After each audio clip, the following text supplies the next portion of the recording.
Emotional situation कुछ भी हो सकती है, किसी भी चीज़ को लेकर हो सकती है। और इमोशनल सिचुएशन कैसे होती है,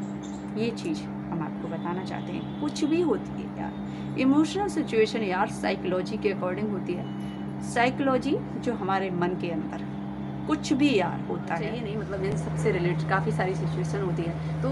हमें कैसे पता लगेगा हमारी ये कंडीशन कैसे, उन सब मतलब वो कंडीशन कैसे क्रिएट होती है, वो सब होता कैसे है, तो वो चीज़ के बारे में मतलब थोड़ा सा शेयर करना चाहती हूँ। जैसे मान लीजिए व्हाट इज़ द लव, मैं लव के बारे में पहले ही टॉपिक रख दिया कि लव क्या है। तो लव की बात की जाए तो यार लव कुछ भी हो सकता है ना, किसी भी चीज़ से हो सकता है। लव किसी पर्सन से हो सकता है, किसी चीज़ से हो सकता है, किसी स्थान से हो सकता है, किसी भी प्लेस से, और किसी भी चीज़ से, मतलब जैसे कोई वीडियो हमने देख ली तो अभी किसी भी चीज़ से हो सकता है, कुछ भी उस चीज़ से रिलेटेड करती है, या किसी थॉट से या कुछ भी। तो उससे भी एक ऐसा होता है जिससे मतलब उस चीज़ से हमें प्यार होता है, वो चीज़ हमें अच्छी लग रही होती है, इसलिए हम उससे प्यार करते हैं। आप समझ रहे हैं, मतलब जो चीज़ हमें वो चीज़ अच्छी लग रही होती है, इसलिए हम उससे प्यार करते हैं। और दूसरी बात क्या होता है कि यार किसी चीज़ की हमें ज़रूरत होती है, व्हाट, ज़रूरत, ये भी बहुत इंपॉर्टेंट है कि मतलब किसी चीज़ की हमें ज़रूरत होती है, इसलिए हम उससे प्यार कर रहे हैं। लेकिन यहाँ प्लस भी है माइनस भी है, दोनों है। प्लस क्या है कि यार जब तक उस चीज़ की ज़रूरत रहती है ना, तब तक वो चीज़ हमारे पास होती है, हम उसे प्यार ही कर रहे होते हैं, क्योंकि हमें वो अच्छी लग, मतलब हम उससे, हमारे उसकी ज़रूरत है इसलिए उसे प्यार कर रहे हैं। एंड अदरवाइज़ क्या ही होता है कि यार वो उस चीज़ की नीड ख़त्म हो जाती हो सकती है। लेकिन जहाँ हम किसी चीज़ से प्यार कर रहे होते हैं, व्हाट, कोई चीज़ होती है, कोई पर्सन होता है, कोई भी प्लेस या कोई भी बीट, कुछ भी चीज़ हो सकती है, व्हाट, कुछ भी। तो जहाँ हम उस चीज़ से प्यार कर रहे होते हैं, तो वो प्यार ख़त्म नहीं होता, बिकॉज़ हम उसे दिल से प्यार कर रहे होते हैं, और हमारे लिए इम्पोर्टेंट नीड्स नहीं होती कि यार इसकी ज़रूरत है इसलिए हम उससे प्यार कर रहे हैं। आप लोग जैसे मेरी वीडियोस देख रहे हैं, ठीक है, तो मेरी वीडियोस क्यों देख रहे हैं? यहाँ दो सिचुएशन आती है यार कि आपको उस चीज़ के बारे में जानना है, इसलिए ठीक है, यहाँ नीड है, ये ख़त्म भी हो सकती है, व्हाट, कि नीड ख़त्म हो सकती है, इसलिए हम इस वीडियो को देख रहे हैं, ठीक है। आगे हम इसकी ज़रूरत नहीं होगी, हम इसको नहीं देखें। और यहाँ दूसरी तरफ है कि यार मैं कुछ नहीं जानती, मुझे बहुत पसंद है इनको देखना, इनकी बातों को सुनना, ये कुछ भी बताएंगे मुझे पसंद है, समझ रहे हो ना, ये चीज़ जो, तो वो चीज़ है, वो हार्ट टू हार्ट कनेक्ट है। अब वो चीज़ कभी ख़त्म नहीं होने वाली, मतलब जो चीज़ कनेक्ट हो रही है ना, तो वो ये है, जो प्योर लव होता है, जो जिसमें कोई नीड नहीं होती,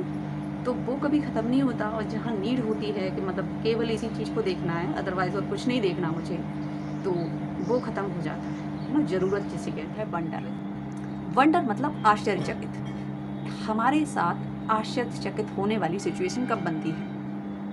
आश्चर्यचकित, हम आश्चर्यचकित कैसे होते हैं, मतलब वंडरफुल फील कैसे करते हैं यार एकदम से? तो सुनिए, वंडरफुल फील हम तब करते हैं जैसे मान लीजिए कोई ऐसा पर्सन हमारे सामने आ गया जिसके बारे में हमने सोचा भी नहीं होता, बहुत पुरानी चीज़ या कभी देखी भी नहीं होती, या कुछ भी ऐसा हो गया जिसके बारे में हमें पता ही नहीं था, वो एकदम से सडनली हमारे सामने हो गया, और फिर हम एकदम से हाँ ऐसे फील करता, मतलब समझ रहे हैं आप, आंखें खुली रह जाती हैं, फेशियल एक्सप्रेशन चेंज हो जाते हैं, और कुछ भी होता है यार एकदम सब कुछ चेंज जैसा फील करते हैं। वहाँ पर आश्चर्य, jealousy, what is the jealousy, jealousy क्या होती है? जेलस आदमी क्यों होता है आपको पता है? वो जॉब कर रहा है, वो सुंदर है, वो टैलेंटेड है, उसके अंदर ये क्वालिटीज़ हैं, इतना सब कुछ जानता है, और वो कर सकता है पर मैं नहीं कर सकता। आप समझ रहे हैं, मतलब मैं नहीं कर सकता पर वो कर सकता है। ये जो सिचुएशन बनती है ना, वो जेलस की होती है। यहाँ पर कुछ ऐसा जैसे कि मतलब हम अपनी असफलता से खुश ना होकर दूसरे की सफलता से दुखी होते हैं, तो वहाँ जलन की सिचुएशन होती है। इससे जलन कहते हैं। जलन इससे नहीं कहते हैं यार कि मुझे बुरा लग रहा है कि मैं फील क्यों, मतलब मैं फेल कैसे हो गया, बुरा इस बात का लग रहा है कि वो पास कैसे हो गया। तो यहाँ जो सिचुएशन बनती है वो जलन की होती है। ओके फ्रेंड्स, और ये जो सिचुएशन होती है वो किसी भी चीज़ को लेकर हो सकती है। जैसे मैंने अभी एक पर्सन के ऊपर आपको डिफाइन किया, मतलब उसकी जो ब्यूटी को लेकर हो सकती है, उसकी लेवल को लेकर हो सकती है, और वो जो कर रहा है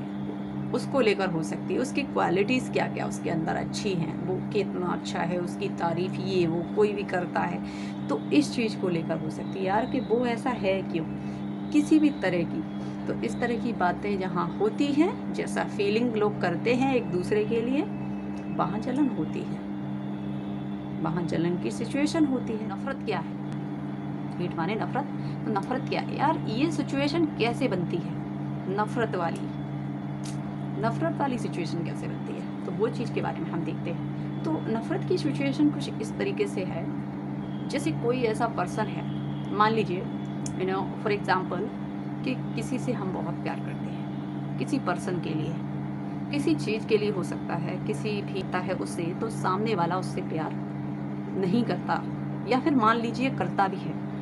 या फिर करता भी है उससे प्यार, तो उसे वो चीट कर रहा है, धोखा दे रहा है। जब उस इंसान को वो धोखा दे रहा है, उसको चीट, उसके लिए जो मन में था कि यार मेरे लिए कुछ करेगा, ये इसके मन में मेरे लिए कुछ है, तो वो वहाँ उसकी फीलिंग भी ख़त्म हो जाती है। वो होपलेस का फील करता है, और होपलेस फील करते करते यार वो हेट भी कर सकता है उससे, वो उससे नफरत भी कर सकता है, क्योंकि यार वो जब उसको चीट कर रहा है तो वो उससे और क्या एक्सपेक्टेशन रख सकता है, तो वो उसको नफरत भी कर सकता है। तो यहाँ इस सिचुएशन में भी हेट हो सकती है, नफरत हो सकती है, जब हम किसी व्यक्ति से कमज़ोर होने के कारण मुकाबला नहीं कर सकते, तो वहाँ भी इसकी सिचुएशन बनती है, हेट की सिचुएशन बनती है। दूसरों के प्रति बिहेवियर चेंज हो जाता है, मतलब हमारा जो बिहेवियर है वो दूसरों के लिए चेंज हो जाता है, मतलब हम नफरत करने लगते हैं। तो वहाँ हम उन लोगों से अट्रैक्ट होना पसंद नहीं करते, उनसे मीट करना पसंद नहीं करते, उन लोगों से हमारा जो फेस ऑन करने का मन नहीं होता, और हम वहाँ से भाग जाना चाहते हैं, हम वहाँ रहना पसंद नहीं करते। तो फ्रेंड्स, ये हमारा जो सीन क्रिएट हुआ वो है सिचुएशन ऑफ द हेट। मतलब हेट की सिचुएशन कैसी होती है? तो हेट में कुछ ऐसा होता है, एग्जाम्पल में आप कोई भी काम कर रहे हैं, उसमें किसी काम से रुकावट आ रही है, वो काम हो नहीं रहा है, आप उस काम को करने में अनसक्सेस हो रहे हैं, सफलता मिल नहीं रही है उस काम को करने में, या फिर आपको किसी भी तरह का फ्रीडम नहीं है। फ्रीडम मतलब किसी भी काम को करने के लिए आप आज़ाद नहीं हैं, मतलब वो चीज़ आपके पास नहीं है, उसमें कोई ना कोई रुकावट आ ही जाती है। तो वो चीज़ है, अगर ऐसा कुछ होता है, ऐसी कोई सिचुएशन बनती है, तो वहाँ एंगर होता है, वहाँ एंगर होने लगता है, एंगर की सिचुएशन बनने लगती है। आप अपने मन से करना चाहते हैं, लेकिन कोई और आके ये बोलता है यार कि ऐसे नहीं करोगे, या फिर कोई और कि छोड़ो, मैं ये बोलती हूँ चलो यार, कि आपके खुद के पेरेंट्स आके ये बोलते हैं कि आप ये काम नहीं करोगे, मैंने बोल दिया नहीं करेगा तू, तो नहीं करेगा, मैंने बोल दिया नहीं करेगा तू,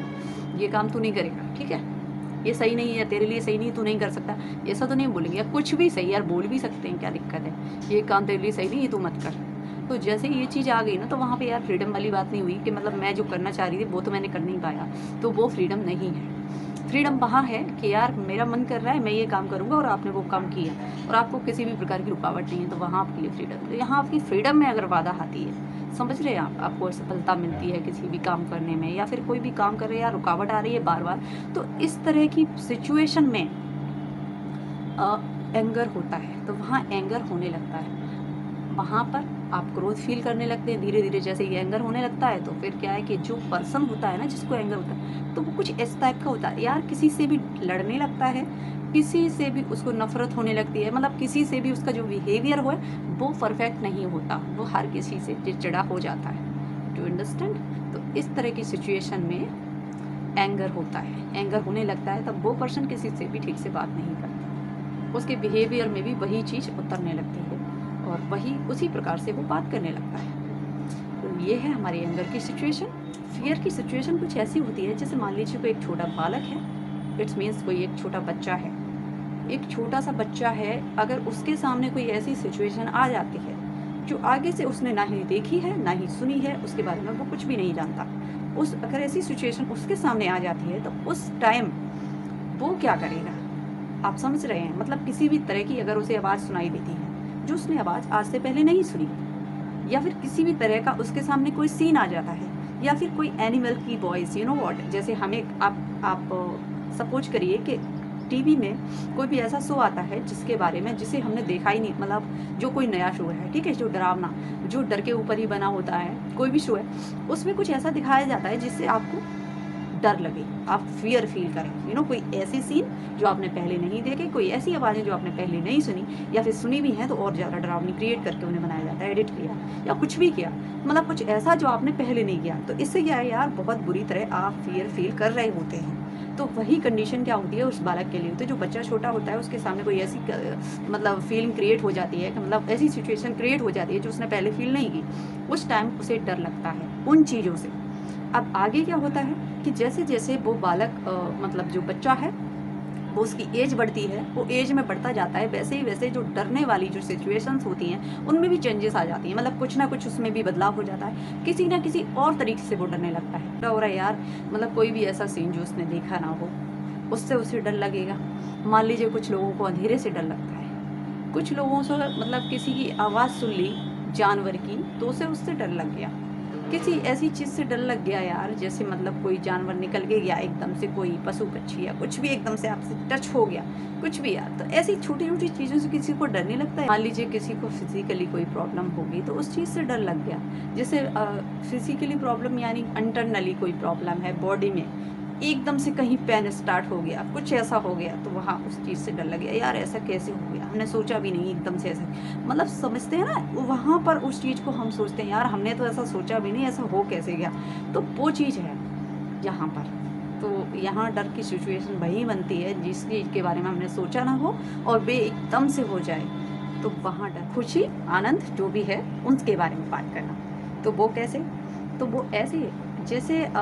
किसी भी प्रकार की मतलब किसी भी टाइप की अगर हमें खुशी मिलती है, जैसे मान लीजिए किसी ने भी कोई भी बड़ा एग्ज़ाम क्रैक कर लिया, यू नो व्हाट, उसमें उसे सफलता प्राप्त हुई,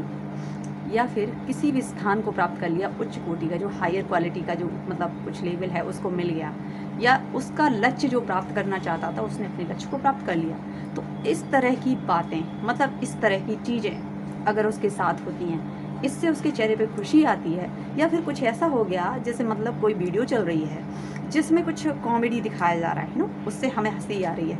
या फिर कोई स्माइल वाले काम कर रहा है, जैसे मतलब कुछ नाच रहा है, हंस रहा है, खेल रहा है, ताली बजा रहा है, कुछ भी कर रहा है, इससे पता है जिससे आपके फेस पे स्माइल आती है, इससे क्या बोलते हैं यार, जॉयफुल, प्लेजर। तो ये एक ऐसी खुशी होती है जो एक्सटर्नल होती है, वहाँ सिचुएशन बनती है कि आप खुश हो, आपको किसी भी चीज़ की वजह से खुशी मिल रही है, उससे आपको बहुत मज़ा आ रहा है, तो वहाँ खुशी होती है और उस सिचुएशन में हम प्लेजर फील करते हैं। मतलब बताना चाहूँगी एक ही लाइन में कि मतलब हर वो चीज़ जिसको देख के, करके, या फिर उससे फील करके या किसी भी तरीके से आपको खुशी फील हो, आपको खुशी महसूस हो, वो प्लेजर है, वो जॉय है। Okay, thank you so much and bye bye.